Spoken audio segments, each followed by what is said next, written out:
챕터 38장 창조 스토리 38장 성경이 말하는 이분설과 살리는 영. 첫 번째 챕터 네페시가 루아흐의 상태인가 바살의 상태인가. 1. 영의 네페시의 궁극적 목표는 루아흐의 경지에 이르는 것이다. 우리는 이쯤에서 나 자신을 구성하는 육의 네페시와 영의 네페시를 구체화할 필요가 있습니다.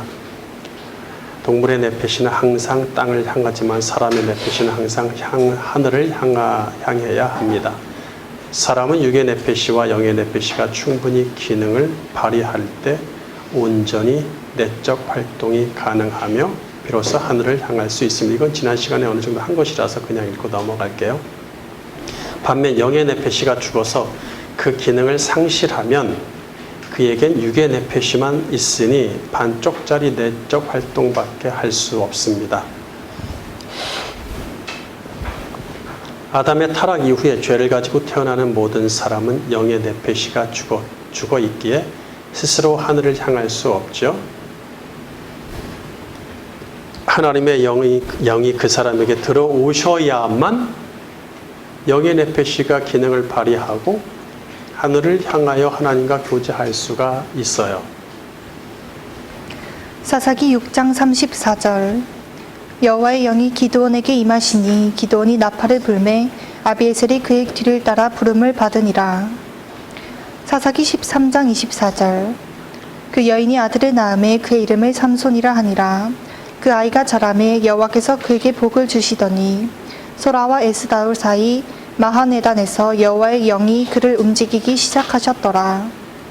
사무엘상 10장 10절 그들이 산에 이를 때 선지자의 무리가 그를 영접하고 하나님의 영이 사울에게 크게 임함으로 그가 그들 중에서 예언을 하니. 학기 2장 5절 너희가 이집트에서 나올 때 내가 너희와 맺은 약속대로 나의 영이 너희 가운데 머물러 있으니 너희는 두려워하지 마라. 네, 그러니까 그분의 영이 오시는 거예요. 오셔서 우리 안에 들어오시는 거죠. 여기 삼손, 사울 영이 임했지만 다시 나가시죠. 삼손도 항상 영이 충만한 상태라고 보기는 어렵죠. 네, 좀 부정한 일들을 좀 하잖아요. 성령이 충만해서 부정한 일은 할 수 없잖아요. 이 땅에 내려오시며 사람에게 임하시는 하나님의 영은 네페시라 하지 않고 루아흐라고 했죠. 루아흐. 이 하나님의 루아흐가 사람에게 임하면 그는 하늘을 향할 뿐 아니라 하나님의 선한 일을 할 수 있어요. 특별히 하나님의 루아흐가 충만한 상태가 되면 그의 네페시는 하나님의 네페시가 그대로 반영됩니다. 네. 성막을 물론 이제 하나님의 네페시라는 게 육의 네페시는 아니죠. 하나님 육의 네페시를 가지신 건 아니니까. 근데 당신의 영의 네페시 불어넣어서 우리도 사람도 영의 네페시를 갖죠. 그래서 그게 같이 반영된다는 얘기예요. 성막을 만드는 일은 사람의 계획이나 지혜로 할 수 없고 온전히 하나님의 뜻대로 해야 하겠죠. 그래서 이를 위해서 부살렐에게 당신의 영을 충만하게 하셔서 당신의 네페시를 반영케 하십니다. 출애굽기 35장 30절 모세가 이스라엘 자손에게 이르되 볼지어다 여호와께서 유다 지파 훌의 손자여 우리의 아들인 부살렐을 지명하여 부르시고 하나님의 영을 그에게 충만하게 하여 지혜와 총명과 지식으로 여러 가지 일을 하게 하시되 금과 은과 노스로 제작하는 기술을 고안하게 하시며 보석을 깎아 물리며 나무를 새기는 여러 가지 정교한 일을 하게 하셨고. 그렇죠. 네. 부살렐이 혼자 알아서 자기 자유의지로 한 게 아닙니다. 성막을 그렇게 사람이 막 할 수 없어요. 예쁘게 꾸민다고 한다고 될 일이 아니죠. 매우 복잡하죠. 정교하고 그 하늘에서 하나님의 네페시가 반영된 것이죠.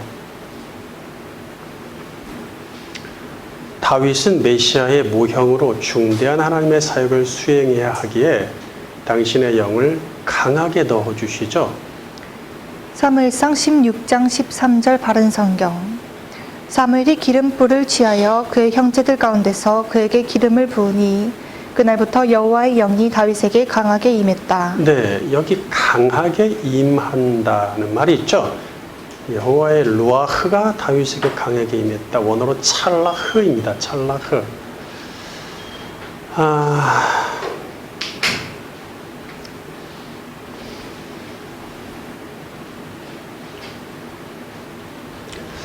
자, 이 찰라흐에 대해서 하나 짚고 넘어갈 것은 우리는 보통 이제 여호와의 영이 감동했다, 감동시켰다 이렇게 번역을 개역개정이 합니다.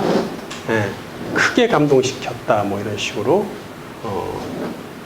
번역을 하는데 물론 그렇게 의역을 하는 것이 꼭 틀렸다고 말하진 않겠습니다. 그런데 조금 뭔가를 의식하고 어떤 목적을 가지고 그렇게 번역한 듯한 느낌이 들기도 해요. 그러니까 감동이라고 하면 내가 느껴야 되잖아요. 내가 뭔가를 느껴야 감동이지 아무렇지도 않은 메마른 상태를 감동이라고 하진 않거든요. 뭔가 심리적인 압박이나 영향력이나 느낌이 와야 된단 말이에요. 그것을 감동이라고 하죠. 슬픈 감동이든 기쁜 감동이든 뭐 어떤 감동이든지 간에. 그러니까 이게 이제 하나의 신비주의 은사주의 쪽에서는 좋은 단어가 된단 말이에요. 그러니까 찬양을 막 분위기를 만들어 놓고 밴드를 형성해 놓고 그렇게 막 했을 때 음악은 불신자고 타 종교인들도 감동시킬 수 있습니다. 그들도 자지러지기도 하고 울기도 하고 그렇죠? 우리가 그 노래 경연 프로그램 보면은 가수가 노래 부를 때 막 다 울잖아요. 그것도 눈물바다를 만들 수 있어요. 믿음 없이도. 그러니까 그러한 것들이 감동이 온단 말이에요. 근데 감동, 경험, 체험을 만들어내는 그러한 부정적인 역할을 할 수도 있다는 것을 짚고 넘어가겠습니다. 그래서 감동이라는 말의 그런 의역이 그렇게 좀 좋지는 않다. 조심해야 되겠다. 원래 이 감동이라고 번역한 거는 원어로 찰라흐입니다. 찰라흐는 세차게 달려들다, 들이닥치다, 돌진하다는 뜻이에요. 응? 감동하다는 뜻이다. 감동이라는 뜻은 따로 있어요. 그런 단어는. 여호와의 영이 당신의 사람에게 돌진하시는 모습이란 말이죠. 응? 돌진하시는 모습. 야, 이런 표현을 한단 말이에요. 당신의 사역을 수행하시려는 강한 의지와 열정을 말해주죠. 그러니까 내 어떤 느끼는 것, 체험주의 이런 것에 집중을 하지 말고 하나님을 집중하라는 거예요. 하나님이 얼마나 열정과 그 마음이 급하시고 의지가 강하시면 돌진하겠어요. 그 사람에게. 예? 나 자신의 느낌으로만 해석하지 말고 하나님의 성향을 해석하란 말이에요. 하나님의 성향.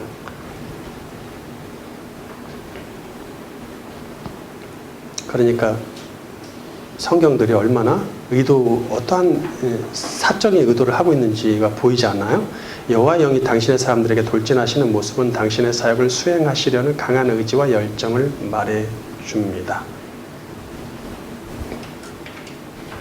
개역개정은 찰나를 크게 감동하다 또는 갑자기 임하다. 갑자기 임하다라고 요건 괜찮은 것 같아요. 갑자기 임하다 정도는 괜찮은데 어디는 갑자기 똑같은 단어인데 임하다라고 했다. 어디는 크게 감동시켰다고 했다가 이게 통일이 안 됩니다. 그렇게 많이 나오는 단어도 아닌데도 불구하고 하나님의 영이 임했다는 강하게 임했다는 이 찰나가 몇 개 되지도 않는데 이렇게 이랬다 저랬다 번역을 다르게 하는데 그럴 필요는 없죠. 그렇게 번역하니까 감동했다고 하니까 하나님의 강한 의지와 열정을 드러내지 못하고 맙니다.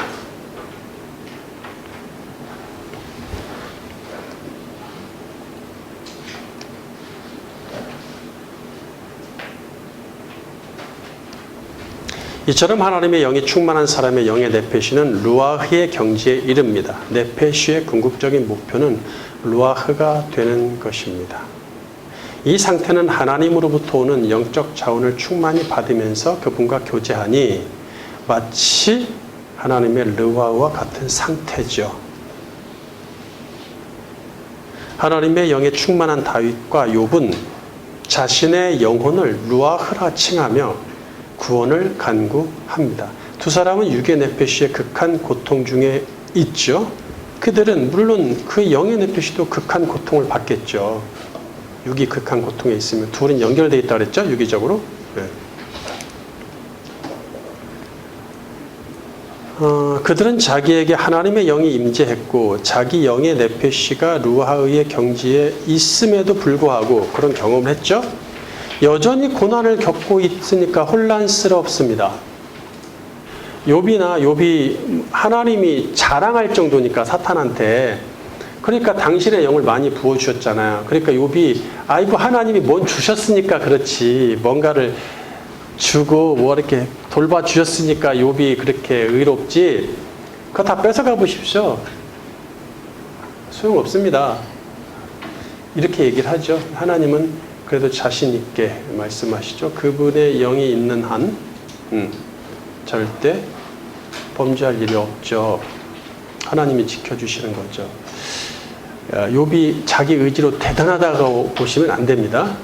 그럴 것 같으면 하나님이 욥기 38장 이후에 나타나셔서 너 잘했다. 너 정말 나 정말 아슬아슬했어. 조마조마했어. 혹시나 너도 네 아내처럼 그렇게 할까 봐 조마조마했는데 너 정말 잘했어. 역시 인과응보, 번성징악 이러고 끝났을 거 아니에요. 근데 뭐라고 얘기하셔? 네가 뭘 안다고 그러냐? 어? 니네들이 뭘 안다고 떠드냐 도대체, 먼지 같은 애들아. 그러면서 당신의 놀라운 이 세상을 향한 섭리들을 이야기하시지 않습니까? 그러니까 욥이 범죄하지 않은 것은 욥의 능력이 아니라 그분의 보살핌이었다. 이렇게 결론을 내려야 맞습니다. 우리는 이제 수준이 좀 올라가야 돼요. 다윗도 마찬가지죠. 그렇게 충만히 찰나 그분의 영이 돌진해서 들어오셨단 말이에요. 그런데 네페시가 여전히 고통을 겪는 거예요. 쫓겨다니고 막 배고프고 사막을 휘짓고 다니고 다윗은, 욥은 말할 것도 없고, 그래 혼란스럽습니다. 탄식하죠. 이걸 어떻게 내가 해석하고 풀어야 되는가, 이 문제를. 이 문제를 어떻게 해석하고 풀어야 되는가. 물론 그들은 오랜 고통의 시간을 통해 하나님의 기쁘신 뜻을 깨닫게 되죠. 시편 142편 1절. 다윗이 굴에 있을 때 지은 마스길 곧 기도. 내가 소리내어 여호와께 부르짖으며 소리내어 여호와께 간구하는도다. 내가 내 원통함을 그의 앞에 토로하며 내 우환을 그의 앞에 진술하는도다. 내 영이 내 속에서 상할 때에도 주께서 내 길을 아셨나이다. 내가 가는 길에 그들이 나를 잡으려고 올무를 숨겼나이다. 욥기 6장 1절. 욥이 대답하여 이르되 나의 괴로움을 달아보며 나의 파멸을 저울 위에 모두 놓을 수 있다면 바다의 모래보다도 무거울 것이라. 그러므로 나의 말이 경솔하였구나. 젓는 자의 화살이 내게 박힘에 나의 영이 그 독을 마셨나니 하나님의 두려움이 나를 엄습하여 치는구나. 그러니까 지금 이 둘은 아무나 이런 말을 못 씁니다. 루아흐를 내 영이, 내 영혼이 할 때는 대부분 네페시를 쓰는데, 여기서 이렇게 루아흐를 쓸 정도의 사람들, 그러니까 루아흐가 임했단 말이에요. 임해서 그걸 충만히 경험하고 있는 상황에서도 이렇게 고통 중에 고통을 겪으니까 네페시가 루아흐의 경지에 올라가서 더 이상 슬픔과 고통과 어려움이 없어야 된다는 것이죠. 근데 그게 아니거든요. 사실 그러면 이 땅이 천국이 되겠죠. 그게 한계예요. 구약시대 참 어렵죠. 예. 두 번째, 네페시가 밧사르로 전락하다. 구약시대는 하나님의 영이 특정인에게 들어가셨다가 다시 나오기를 반복하신다는 것을 유념해야 합니다. 사무엘상 16장 14절. 여호와의 영이 사울에게서 떠나고 여호와께서 부리시는 악령이 그를 번뇌하게 한지라. 번뇌라는 말은 불교 용어인데, 대표적인 불교 용어인데 이게 번뇌가 들어가 있네.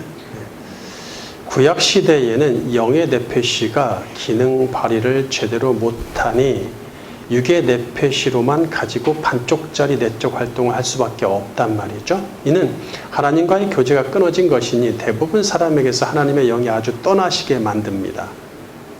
이는 근본적으로 죄 때문이겠죠. 창세기 6장 3절 바른 성경. 여호와께서 말씀하시기를 나의 영이 영원히 사람과 함께하지 않을 것이니 이는 그들이 육체가 되었기 때문이며 그의 날은 120년이 될 것이다 하셨다. 이렇게 하나님의 영이 없고 영의 네페시가 죽어서 육의 네페시로만 살아가는 상태를 바사르라고 했죠. 바사르는 우리 만져지는 이 살같이 육체, 뭐 동물의 몸 이런 것도 바사르라고 합니다. 그러나 여기서 상징적인 의미가 있는 것이죠. 영적인 의미 바사르가. 구약의 의인들은 루아흐와 바사르의 상태를 넘나들면서 괴로워했고 하나님의 영이 지속적으로 거하시기를 갈망하죠. 다윗의 경우 그가 최초 하나님의 영을 받은 후부터 죽을 때까지 그분의 영이 떠나지 않고 그에게 충만히 머물러 계셨을까요?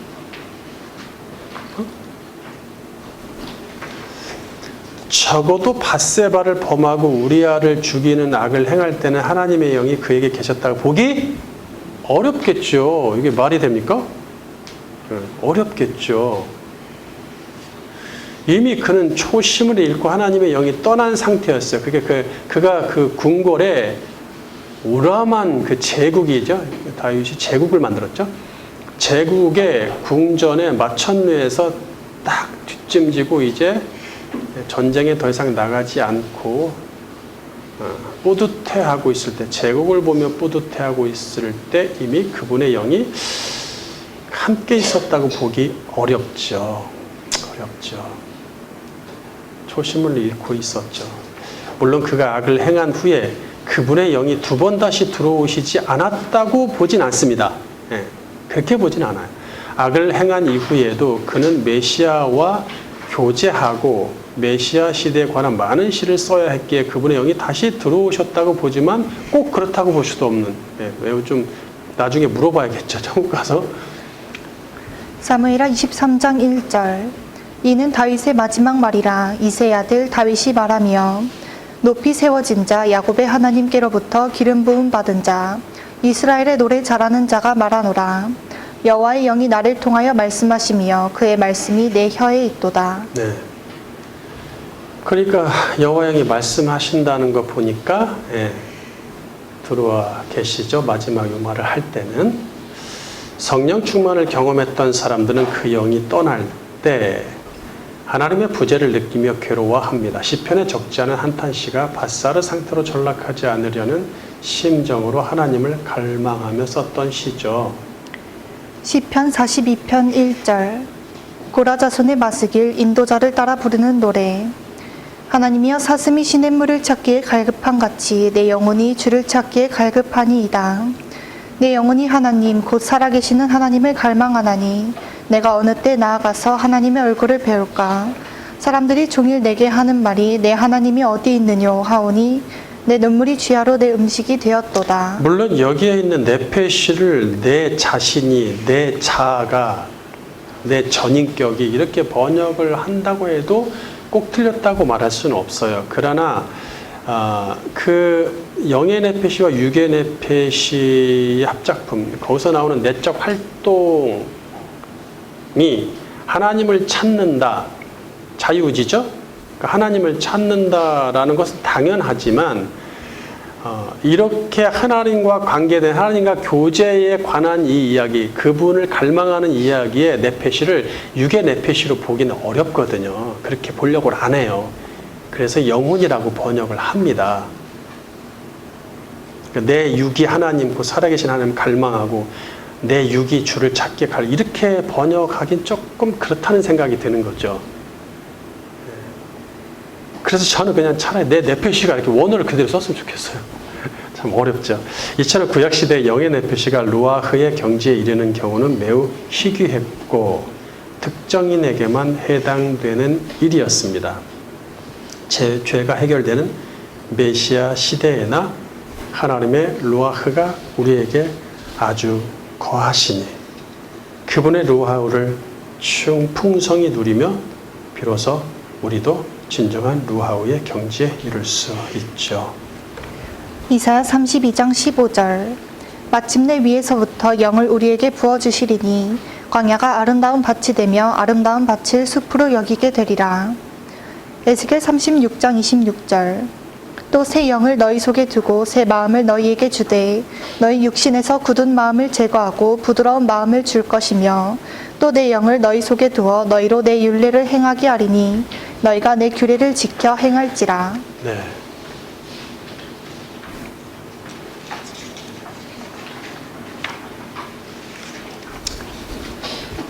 두 번째 챕터 헬라어로 이분서를 논하기에 앞서 1. 구약시대 영과 육의 대비, 루아흐와 바사르의 대비죠.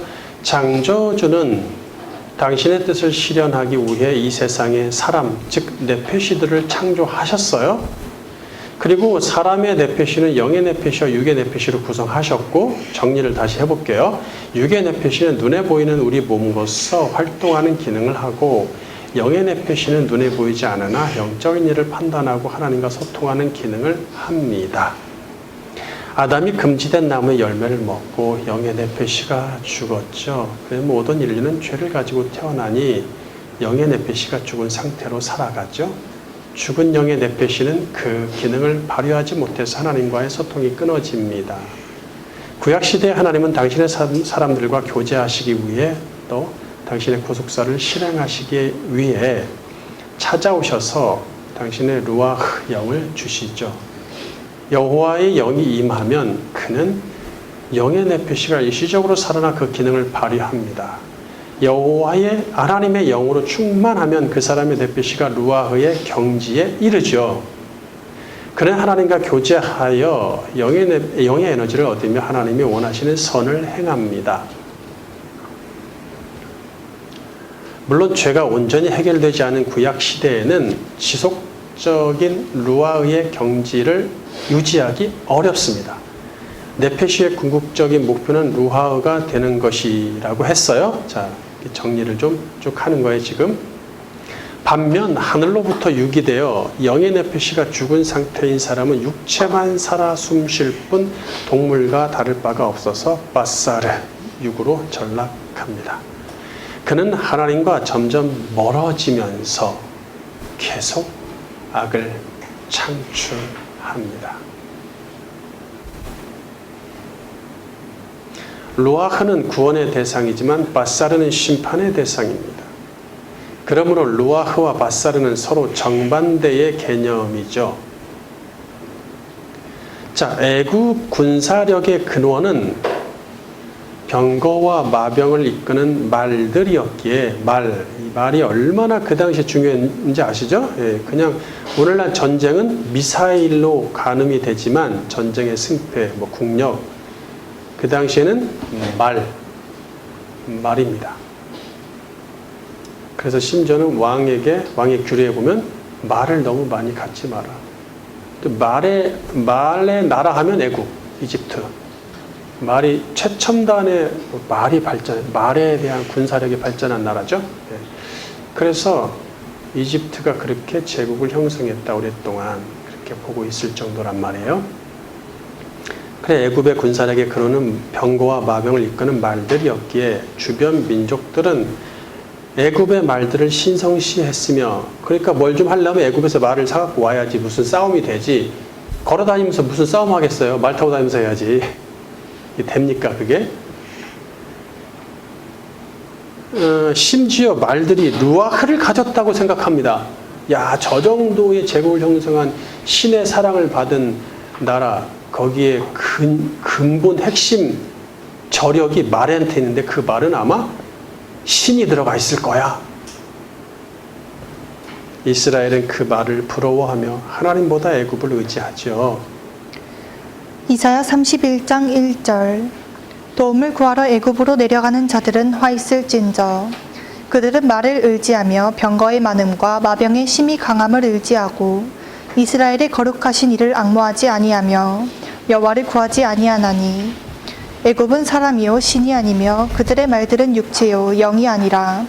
여호와께서 그의 손을 펴시면 돕는 자도 넘어지며 도움을 받는 자도 엎드려져서 다 함께 멸망하리라. 네. 그러니까 애굽의 말은 신이 아니여, 영이 아니여, 루아흐 그 안에 없어. 육체 바사르야. 근데 그거를 좋아하고 그걸 의지하는 너희들은 루아흐가 아니라 바사르 아니겠느냐. 말보다 못한 놈들아 이렇게 되는 거죠. 3절에서 말들의 비유를 통해 이스라엘이 루아흐가 되는데 실패했고 바사르로 전락했음을 시사합니다. 육으로 전락한 그들은 하나님의 심판으로 멸망하기에 이르죠. 그럼에도 새 시대에 새 영이 부어질 것을 예고하십니다. 에스겔 36장 24절 바른 성경. 내가 너희를 여러 민족들 중에서 데려오고 너희를 모든 나라들에서 모아 너희 땅으로 데려올 것이며 너희 위에 정결한 물을 뿌릴 것이니 너희가 깨끗하게 될 것이다. 내가 너희를 너희 모든 부정함과 너희 모든 우상들에게서 정결케 할 것이다. 내가 너희에게 새 마음을 주고 너희 가운데 새 영을 줄 것이니 내가 너희 육신으로부터 돌 같은 마음을 없애고 너희에게 살 같은 마음을 줄 것이며 내 영을 너희 가운데 두어 너희가 내 율례 안에서 행하고 내 법도를 지켜 행하게 할 것이다.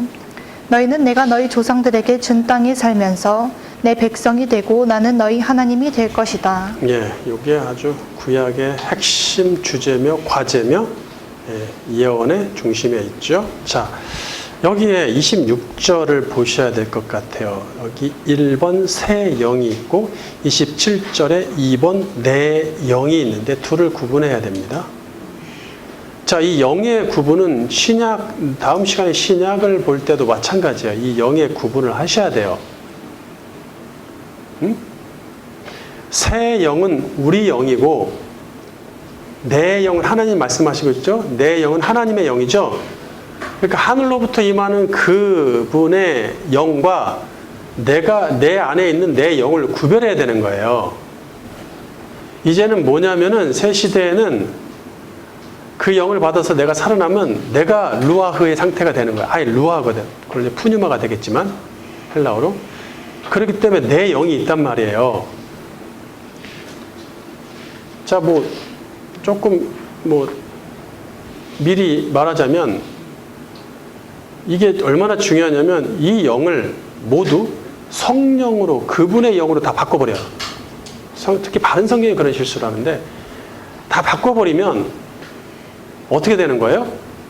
성령만 강구하는 거예요. 성령 충만 이러고 불만 뗀단 말이에요. 그게 다 거기서 나오는 거예요. 그게 예? 많은 폐단들이 나온단 말이에요.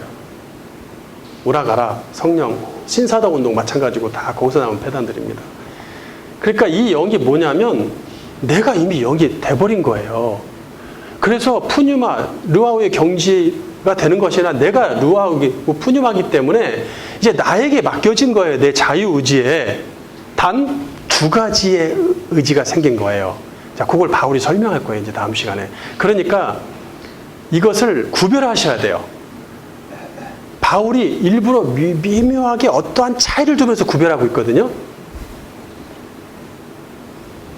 여기서도 새 영, 내 영 이렇게 구별을 해줬어요. 구약성경도. 옛 시대와 달리 새 시대에는 아예 그분의 영이 백성에게 들어와 거주하시죠. 우리가 많이 배웠어요. 이거는 이로써 그 백성은 영의 네페시가 살아나서 루아흐의 경지에 이르죠. 그런 상태의 네페시를 새 영이라고 말씀하시는 거예요.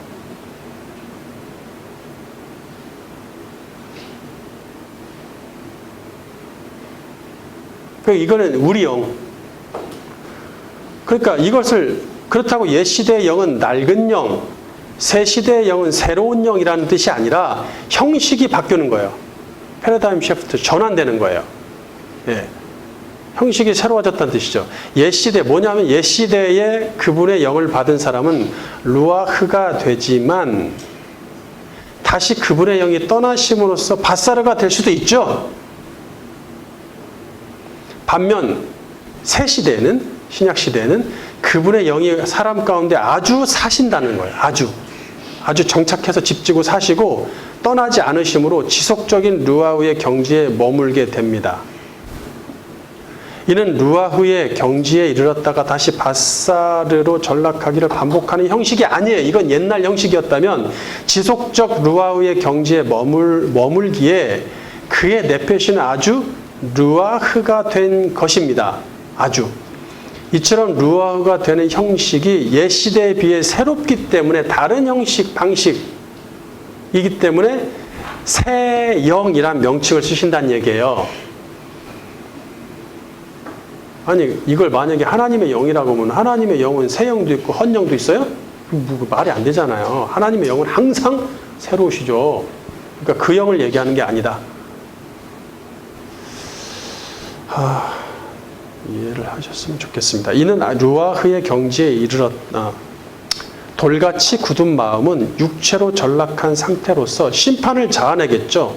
돌같이 굳은 마음은 어디서? 밭살이기 때문에 그 마음이 돌같이 굳을 수밖에 없는 거예요. 완악하고. 근데 그것을 놔두면 심판이죠. 그런데 하나님은 그대로 두고 보시지 않고 직접 그들의 밭살을 살려내기로 하십니다. 밭살이로 전락한 네페시는 가장 먼저 영의 네페시를 살려야 되겠죠. 그래서 그에게 들어오셔야만 합니다. 참으로 어려운 옛 시대였지만 희망찬 새 영의 시대이자 성령의 시대를 예고하면서 구약 성경이 마무리됩니다.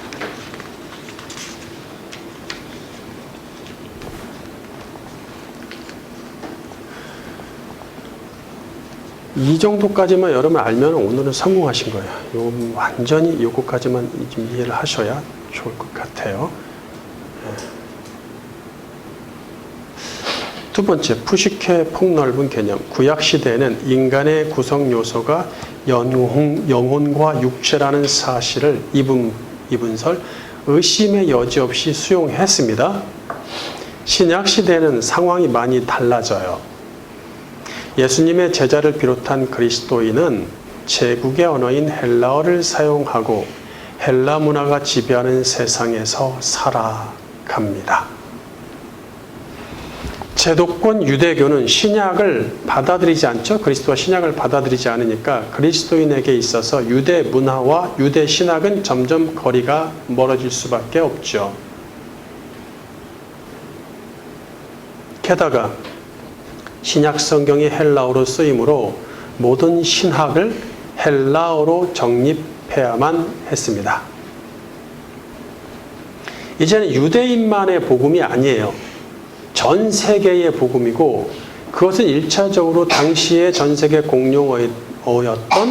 공통어였던 헬라어를 가지고 성경을 써야 되는 시국이 되었죠. 그러므로 이제는 신학을 정립을 해야 됩니다.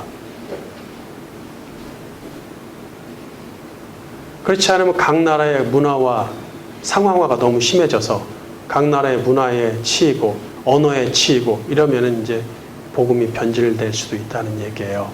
헬라 철학자들의 깊은 학문의 결과로 소크라테스, 아리스토텔레스, 플라톤, 소크라테스, 플라톤, 아리스토텔레스, 알렉산더 이렇게 되죠. 순서 다시 소크라테스, 그 다음에 플라톤, 아리스토텔레스, 알렉산더 이렇게 됩니다.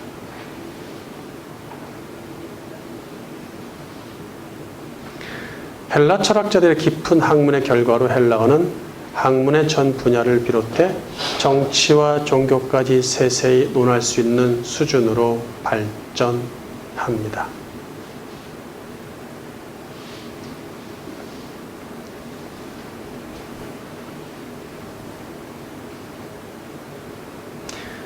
그리고 그러한 것들을 다 논해놨고 그러한 기록이 오늘날까지 남아서 각 학문의 기초가 되고 있죠. 헬라어의 이런 혜택을 등에 업고 신약의 저자들은 더 세밀하게 복음의 교리를 설명할 수 있어요. 헬라어의 그 참 무한한 혜택을 받는 거죠. 하나님 물론 그렇게 의도하셨지만 히브리어의 이분서를 해치지 않는 범위에서 헬라어로 이분서를 설명하는 과정은 그리 간단하지 않습니다. 오히려 3분설이 더 이득이 될 수도 있어요. 어찌 보면 헬라어의 혜택을 입는다면. 그러나 잘 봐야 돼요. 그나마 바울이 남긴 이분설에 대한 해설은 우리에게 큰 기쁨을 줍니다. 항상 두 개를 놓고 얘기하거든요. 밭사르냐? 이제는 헬라어로 해야 되니까 푸뉴마냐, 사르크스냐. 뒤에서 단어는 설명할게요. 뭐 이런 식으로. 푸시케냐, 푸뉴마냐. 이렇게 두 개를 놓고 항상 얘기를 합니다.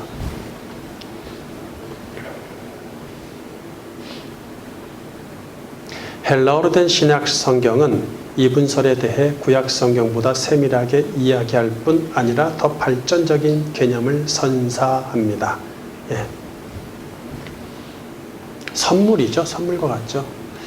예수님과 사도는 공통으로 네페시에 합당한 헬라어로 푸시케를 선택을 합니다. 따라서 먼저 푸시케의 개념부터 정립해야겠지요. 뭐 헬라 철학에서 워낙 푸시케에 대한 논의가 풍성하기 때문에 그거를 가져와서 거기에 빠지는 순간 이건 위험해집니다. 3분설이 될 수도 있어요. 그냥 개념하고 분위기만 참고할 뿐이지 너무 거기에 빠지면 안 됩니다. 그러나 알아야 돼요. 알아야 우리가 왜 맞고 틀리는지를 말할 수 있어요. 자, 푸시케 개념부터 정립해야겠죠. 구약에서 네페시는 의식의 기관과 비의식의 기관을 모두 포함하죠. 네, 그렇습니다.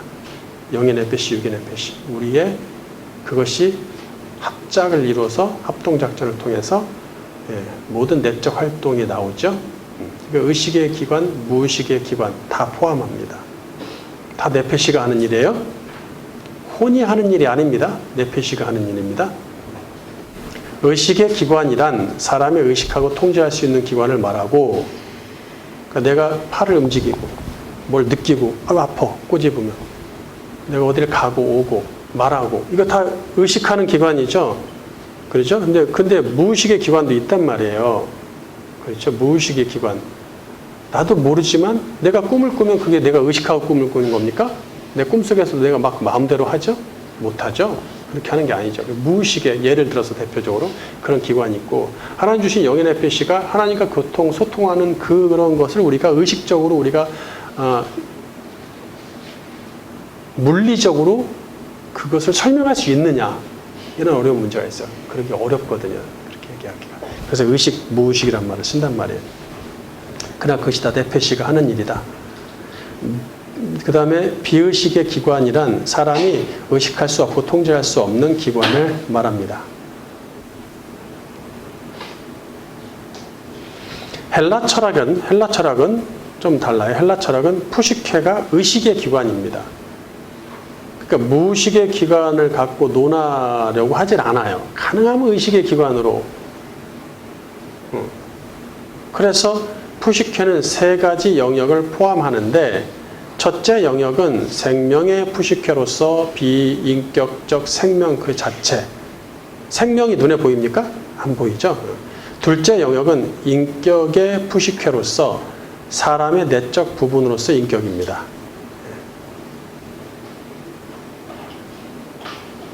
그 다음에 셋째 영역은 영혼의 푸시케로서 육체와 구별되는 독립된 영혼, 맑고 깨끗하고 순수한 신을 닮은 뭔가 영혼이 있을 것이다, 이런 얘기까지 하죠.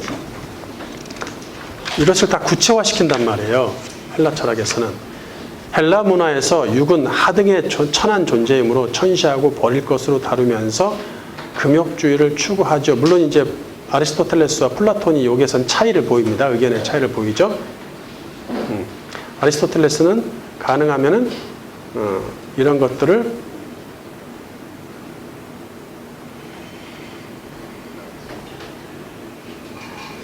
누구였지? 생각이 안 납니다. 넘어갈게요. 그들은 푸시케를 어떻게 선하고 신성하게 할 것이냐의 문제가 철학적 주제가 되는 것이죠. 예. 자, 이 푸시케. 철학적 주제입니다. 중요하죠, 그들한테. 그렇다 보니 푸시케는 인간을 연구하고 인간을 알기 위해서 매우 중요한 대상으로 취급됩니다. 심지어 푸시케의 구조를 세 가지로 나누죠. 구조를. 누가 나눴죠, 이렇게? 응? 이것도 생각이 안 나네. 아리스토텔레스요, 플라톤이요. 기능을 세 가지로 나눈 것은 아리스토텔레스. 구조를 나눈 것은 구조적인 문제다라고 나눈 것은 플라톤이죠. 그래서 플라톤 사상을 받은 사람들이 헬라 교부들. 그래서 3분설이 나오는 거예요. 아니다, 하나다. 하나인데 기능적으로 다르다. 이게 아리스토텔레스 사상이죠. 그래서 아리스토텔레스 사상을 받으면 3분설이 아니라 2분설에 머물 수 있단 말이에요. 성경의 헬라 철학의 푸시케 개념을 그대로 받아들이진 않지만 헬라 철학에서만큼 중요한 대상으로 여깁니다. 적어도 푸시케를 구속사의 주제와 핵심 대상으로 보는 것은 틀림없습니다. 그렇죠. 푸시케는 네페시와 마찬가지로 구원의 대상이며 내적 활동의 주체로서 전인격, 자아, 좀 자아의 총체라고도 하는데 자아, 나 자신입니다. 한마디로 내 모든 것이 푸시케다. 의식이든 비의식이든 눈에 보이든 눈에 보이지 않든 그 다 모든 걸 한마디로 푸시케야. 네페시하고 똑같이. 아울러 사람이 육의 푸시케와 영의 푸시케로 구성되었다는 이분설을 구약 그대로 따르고 있죠. 그대로 가져오죠. 본 교재 35장에서 푸시케가 성경에서 육의 푸시케로 사용된 경우와 영의 푸시케로 사용된 경우를 찾아보았죠. 예. 그럼 주님은 육의 푸시케를 죽여라, 미워해라, 버려라, 연연하지 말라 이런 뜻이죠. 자살하라는 뜻이 아니라 연연하지 말라.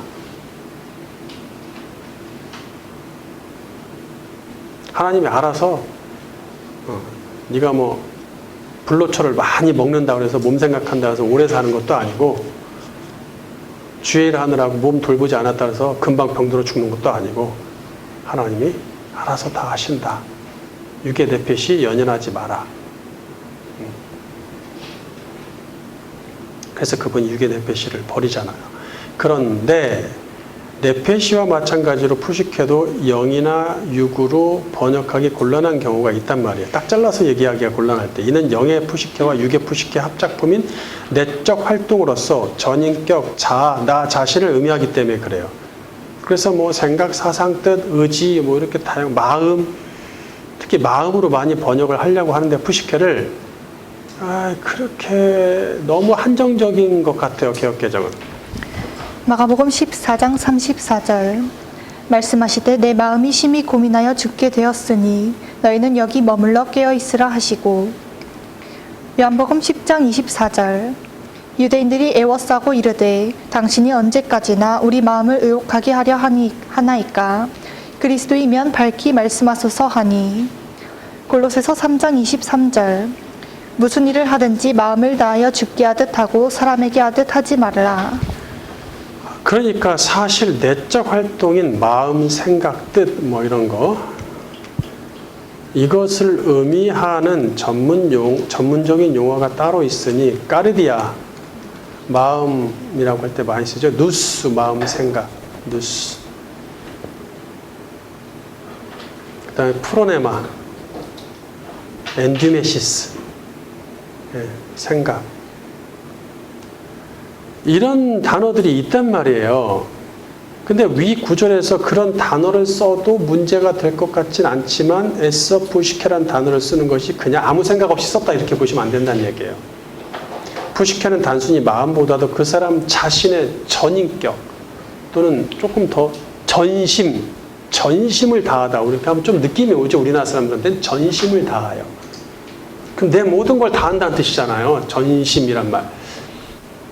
근데 거기엔 또 마음심자라서 이게 모든 마음을 다하여 이러면 해석하면 또 이상해져. 마음으로 한정되는 것 같아요. 근데 전심하면은 우리의 모든 걸 다한다는 생각이에요. 시간과 물질과 육체 노동과 뜻을 다한다. 또는 목숨까지 건다. 이런 뜻으로도 사용이 된단 말이에요. 전심이란 말이.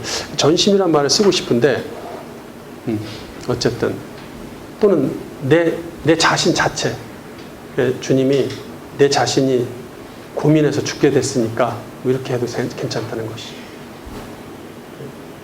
무슨 일을 하든지 전심으로 죽게 하듯 하고 전심으로 다하여 라는 말은 좀 그러네. 원어에는 그렇게 마음으로 죽게 하듯 하고인데 이게 푸시케이기 때문에 그냥 까르디아가 아니기 때문에 푸시케라서 전심으로 죽게 하듯하고 이렇게 마음을 다하여를 직역하면 전심으로 죽게 하듯하고 이런 식으로 좀 바꿔주는 게 좋지 않을까.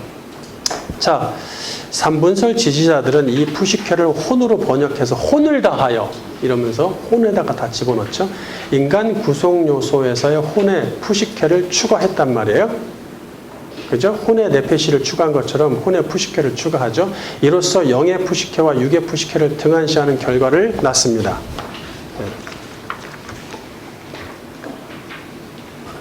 세 번째 챕터. 살리는 영과 새 영의 시대. 자, 1. 사르크스인가 푸뉴마인가 구약시대에 루아흐의 경지에 올라사느냐 올라서느냐가 맞겠네요. 올라서느냐 서느냐. 하늘과의 교통이 끊어져 바사르로 전락하여 맞네. 이게 올라서 산다는 게 경지에 올라 사느냐 죽느냐 할 때 사느냐 이게 맞네. 올라 사느냐.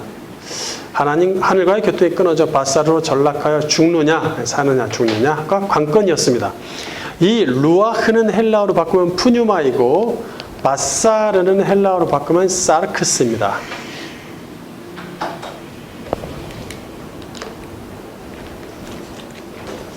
자, 이 단어는 외우셔야 돼요. 외우셔야 돼요. 안 외우시면 안 됩니다.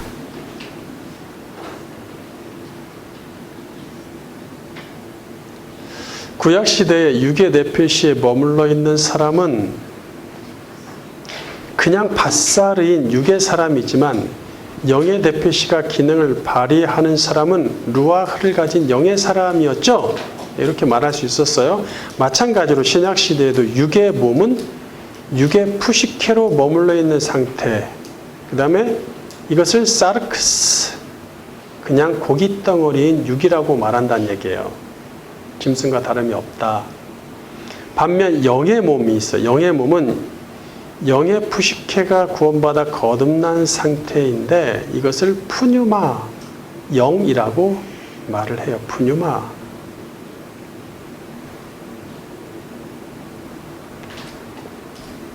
루아흐죠. 같은 말이죠. 그것이 루아흐 또는 푸뉴마다. 따라서 이제는 영의 몸인 푸뉴마냐 육의 몸인 사르크스냐가 관건이 됩니다. 요한복음 3장 6절. 육으로 난 것은 육이요 영으로 난 것은 영이니.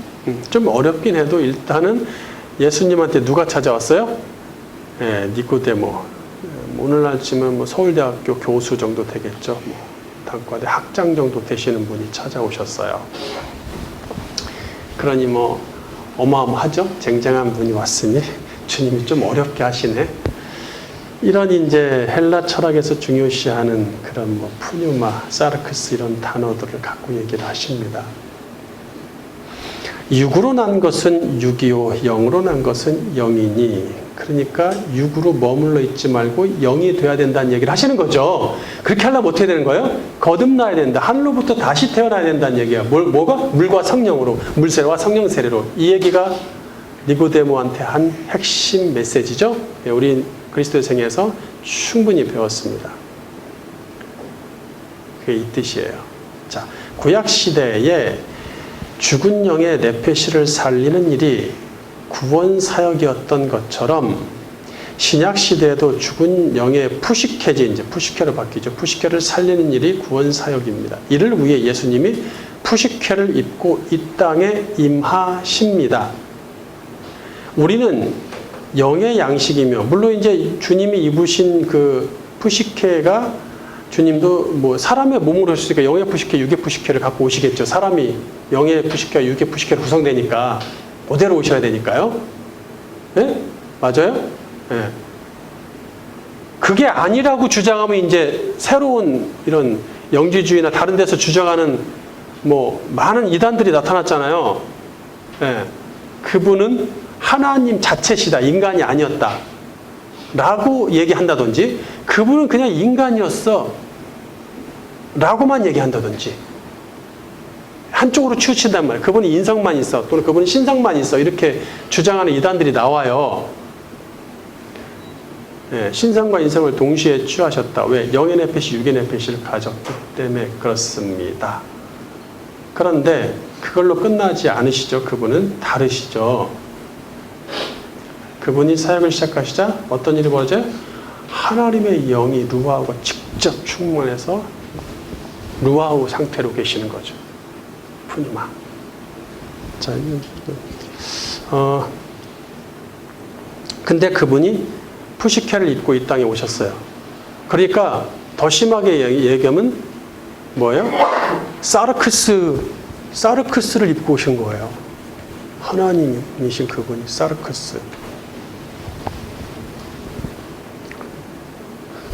사르크스를 취하셨다. 우리는 영의 양식이며 생명의 양식인 예수님의 살을 먹고 피를 마셔야 살아납니다. 요한복음 6장 53절. 예수께서 이르시되 내가 진실로 진실로 너희에게 이르노니 인자의 살을 먹지 아니하고 인자의 피를 마시지 아니하면 너희 속에 생명이 없느니라. 이것은 하늘에서 내려온 떡이니 조상들이 먹고도 죽은 그것과 같지 아니하여 이 떡을 먹는 자는 영원히 살리라. 제자 중 여럿이 듣고 말하되 이 말씀은 어렵도다. 누가 들을 수 있느냐 한데 살리는 것은 영이니 육은 무익하니라. 내가 너희에게 이른 말은 영이요 생명이라. 네. 자, 이때부터 많은 제자들이 떠나갑니다. 그리고 12만 남죠. 너희들도 떠날래? 아유, 생명의 말씀이 죽겠는데 제가 어디로 갑니까? 하고 남는 사람들도 있지만 대부분의 제자들이 떠났다. 그래서 남은 제자들을 사도로 임명하죠. 그러니까 참 어렵습니다. 자기 살과 피를 먹고 마시라고 얘기하는 것을 듣고 있으려니 어렵기도 하지만 헛소리 한다고 생각하는 것이죠. 뭐 이렇게 어렵게 뭐 사르쿠스 뭐 푸뉴마 이러면서 그렇게 어렵게 하냐라고 이런 말씀들을 등한시하면 안 됩니다. 원래 주님도 그렇게 신약의 저자들도 그렇게 어렵게 하셨어요. 어렵다 하고 다 도망갔어요.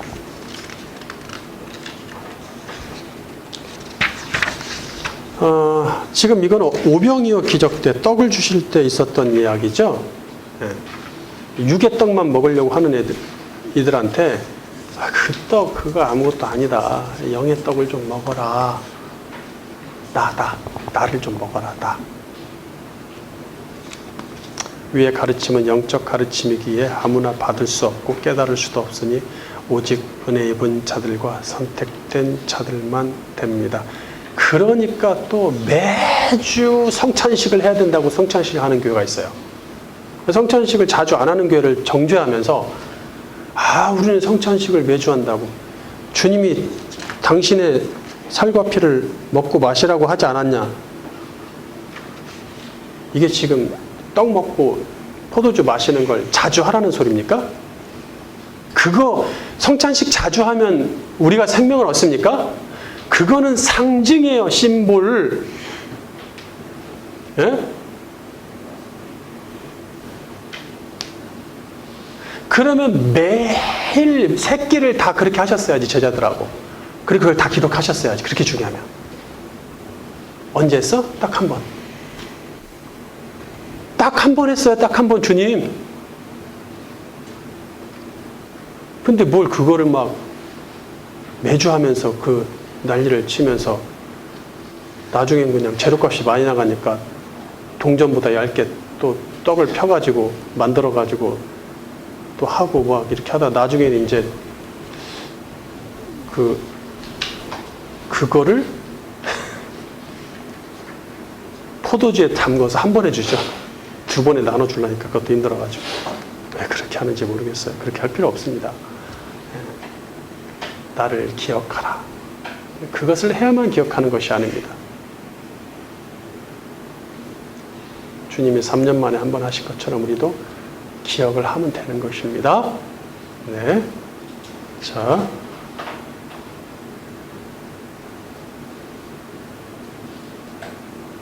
그래 하도 많이 하는 일이 그때도 있었어요. 신약 시대에도 있었어요. 1세기에도 있어가지고 와가지고 맨날 떡 먹고 포도주 먹으러 오는 거 사람들이 몰려드는 거야. 그 당시에는 굶는 시대잖아요. 그러니까 바울이 또 그걸 얘기하는 거야 또. 그것 때문에. 어디지? 어디 있죠? 응? 그러므로 새 시대에는 살리는 그분의 푸뉴마가 없이는 아무것도 되지 않습니다. 일단 그분의 푸뉴마가 필요해. 뭐 거두절미하고 그분의 푸뉴마가 필요 없다고 얘기하는 사람들은 자기 의지로 하겠다는 사람들이야 다. 그런 사람들은 교만하기 때문에 하나님이 은혜를 베풀지 않습니다. 납작 엎드려서 주저앉아서 절망 가운데 기어야 됩니다. 그분 앞에서.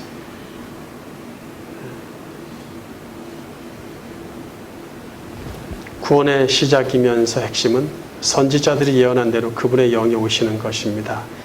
예수를 믿어 죄사함 받으면 그에게 성령 세례를 통해 주의 영인 푸뉴마가 임하시죠. 거룩한 영이신 푸뉴마는 영의 푸시케를 살려내십니다. 고린도전서 15장 45절. 기록된 바 첫사람 아담은 생명이 되었다함과 같이 마지막 아담은 살려주는 영이 되었나니 주는 영이시니 주의 영이 계신 곳에는 자유가 있느니라. 우리가 다 수건을 벗은 얼굴로 거울을 보는 것 같이 주의 영광을 보매 그와 같은 형상으로 변화하여 영광에서 영광에 이르니 곧 주의 영으로 말미암음이니라. 그렇죠. 그분의 푸뉴마 때문에 나중에 영화를 입어서 영원히 살게 됐죠. 그때까지 그분의 영이 우리 안에서 계속 일하시는 거예요. 한번 들어오셨는데 나가지도 않으시고 이렇게 연약하고 이렇게 저질스러운 우리 안에서 계속 계신다니까요.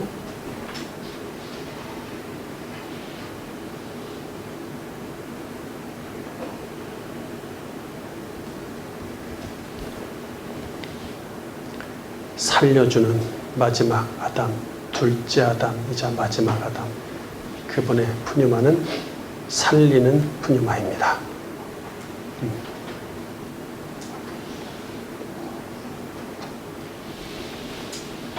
그래서 항상 그분의 영으로 우리와 함께 하시죠. 그것으로 충분합니다. 그러니까 뭐 얼굴을 보여주십시오. 제발 예수님 얼굴을 보여주세요. 영으로 충분하지 않습니다. 저는 좀 봐야 되겠습니다. 그래서 어느 날 가다 보니까 눈이 녹아가지고 눈을 모습 보니까 예수님 얼굴이 나타났어. 그래 또 그걸 또 다 출력해가지고 액자로 걸어가지고 교인들 집마다 있단 말이에요. 아시죠 뭔지? 그래 또 그거를 못 보는 사람은 믿음이 없고 보는 사람은 믿음이 있고 소설을 써요. 그래 그 전에 보면 시골에 집사님들 집에 예수님 사진 하나씩 다 있었어요. 그거 눈 녹인 거 있죠. 눈 녹은 그거 이상하게 생긴 거 하얗 블랙 화이트로 된 그거하고 또 칼라로 된 예수님 사진. 저 아프리카에는 흑인으로 된 예수님 사진. 뭐 우리는 사실 아시아인으로 갓을 쓴 예수님도 있죠. 심지어 갓을 쓴 예수님, 한국 사람으로 된 예수님. 그게 뭐 하는 짓인지 모르겠어요. 아직도 그런 사진이 있다면 빨리 처분하십시오. 빨리 처분하세요. 그냥 태우세요. 찢어도 괜찮습니다. 그거는 그냥 그림입니다. 사람이 만들어낸 그런 것이 역사하는 게 아니에요. 주는 영이시니 주의 영이 계신 곳에 자유가 있습니다.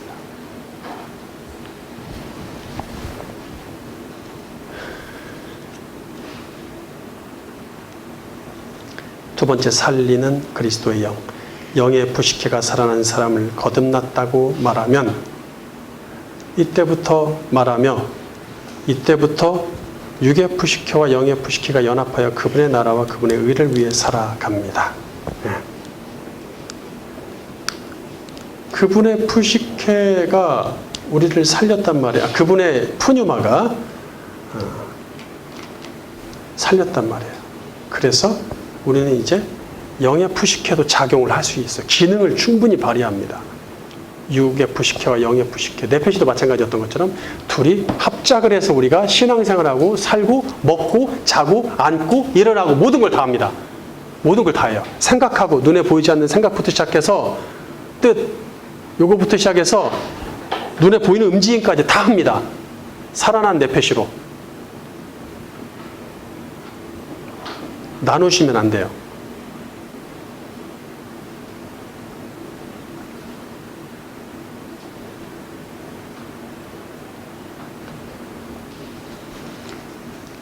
그래서 그분의 나라 우리를 위해 살죠. 한 번 들어오신 주의 푸뉴마는 다시는 나가시지 않는다. 이로써 에스겔 36장 26절에서 새 영을 아예 세팅하시겠다는 약속이 성취됩니다. 에스겔 36장 26절 바른 성경. 내가 너희에게 새 마음을 주고 너희 가운데 새 영을 줄 것이니 내가 너희 육신으로부터 돌 같은 마음을 없애고 너희에게 살 같은 마음을 줄 것이며 내 영을 너희 가운데 두어 너희가 내 율례 안에서 행하고 내 법도를 지켜 행하게 할 것이다. 이 나탄이라는 단어를 계속 쓰고 있죠. 나탄이 주다, 두다, 놓다 이런 말도 있지만 세팅의 개념이 있다는 것을 우리가 배웠죠. 그렇게 하는 게 좀 더 이해가 쉬우실 거예요. 여기서 혼동하지 말 것은 성부, 성자, 성령이 하나이시니, 다시 성부, 성자, 성령이 하나이시니 성부의 영과 성령의 영은 거룩하기 때문에 성령이라고 할 뿐입니다. 그런데 둘은 하나예요. 자, 예수님은 당신이 아버지와 나와 아버지는 하나니라 말씀하셨죠. 그러니까 예수의 영과 아버지 하나님의 영은 하나입니다. 그게 거룩하니까 성령이라고 부를 뿐이에요. 성령이란 존재가 신이 따로 있어서 성령교가 되면 안 됩니다. 그래서 그런 사람, 그런 교회를 뭐 성령 운동한다고 하는 교회를 조심해야 돼요. 왜냐하면 예수님이라는 단어를 거의 찾아보기 힘들어요. 성령이 더 많아요. 기도도 성령님께 하고 찬양도 다 성령님을 찬양하는 걸로 바꾸고 다 성령으로 하는데 약간의 좀 의아할 때가 있어요. 이런 것들이 좀 알고 저러는 것인가 라는 생각이 들기도 합니다. 성령은 이름이 아니라 상태를 말한다 그랬어요. 네, 거룩한 상태의 영이다.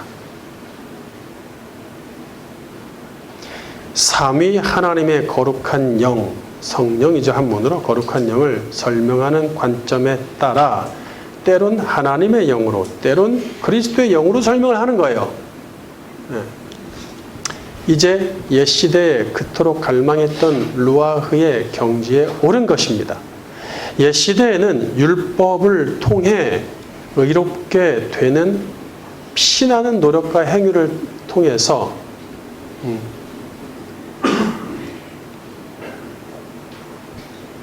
행위로서 루아흐의 경지에 오를 수 있었지만 다시 이제 옛시대에 그토록 갈망했던 루아흐의 경지에 오른 것입니다. 옛시대에는 율법을 통해 의롭게 되는 피나는 노력과 행위로서 루아흐의 경지에 오를 수 있었죠.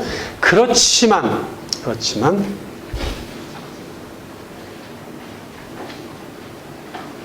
이제는 예수를 믿음으로써 율법의 모든 의를 충족시키는 효력을 얻어 루아흐의 경지에 오른다는 얘기예요. 로마서 8장 1절. 그러므로 이제 그리스도 예수 안에 있는 자에게는 결코 정죄함이 없나니 이는 그리스도 예수 안에 있는 생명의 성령의 법이 죄와 사망의 법에서 너를 해방하였음이라. 율법이 육신으로 말미암아 연약하여 할 수 없는 그것을 하나님은 하시나니 곧 죄로 말미암아 자기 아들을 죄 있는 육신의 모양으로 보내어 육신의 죄를 정하사 육신을 따르지 않고 그 영을 따라 행하는 우리에게 율법의 요구가 이루어지게 하려 하심이니라. 그러니까 푸시케의 네페시로 오셨다라는 말도 있지만 사르크스로 오셨다는 얘기도 있는 거예요. 그러니까 사르크스로 오셔서 사르크스를 죽이시는 거예요. 당신을 제물을 올려드리는 것이죠. 그래서 사르크스를 아예 그냥 없애시겠다는 얘기예요. 이 상징적인 의미입니다.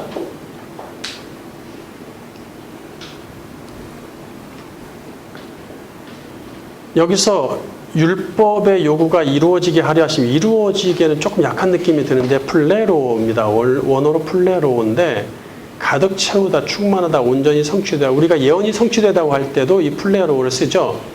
우리 안에 그리스도의 푸뉴마가 들어오시면 영의 푸시케가 살아나고 그렇죠? 살아나는 거 기본이고, 에스겔의 예언대로 새 푸뉴마, 새 영, 새 푸뉴마가 세팅이 되는 거예요, 우리 안에. 그래서 율법을 행하지 않고도 율법의 요구가 온전히 성취된 것과 같은 효력을 얻습니다. 대단하죠? 대단합니다. 그러니까 더 이상 율법을 갖고 왈가왈부할 필요가 없죠. 만식교처럼 안식일을 지켜야 된다, 11조를 지켜야 된다, 이런 얘기하면은 매우 우스꽝스러운 얘기가 되는 거예요. 예수 그리스도에 대해서 우스꽝스러운 얘기로 만드는 거예요.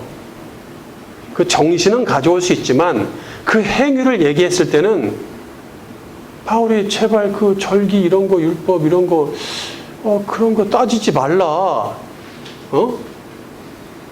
이들이 그렇게 한 건 내가 다 헛수고 한 거 아니겠느냐. 그리스도가 그걸 다 이루셨는데.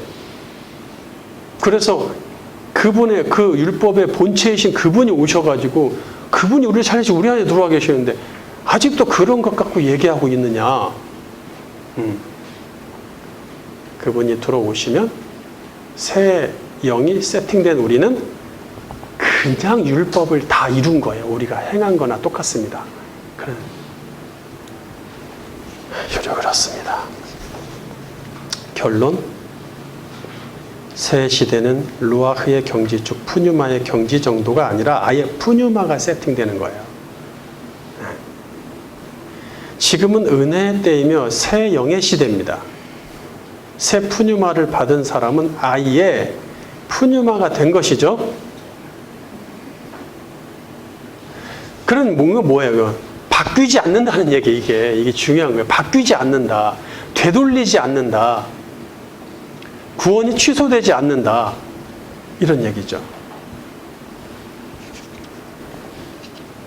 저 사람 아무리 봐도, 저 집사님은 아무리 봐도 아닌 것 같은데 그 사람은 새 영이 아직 세팅 안 된 거예요.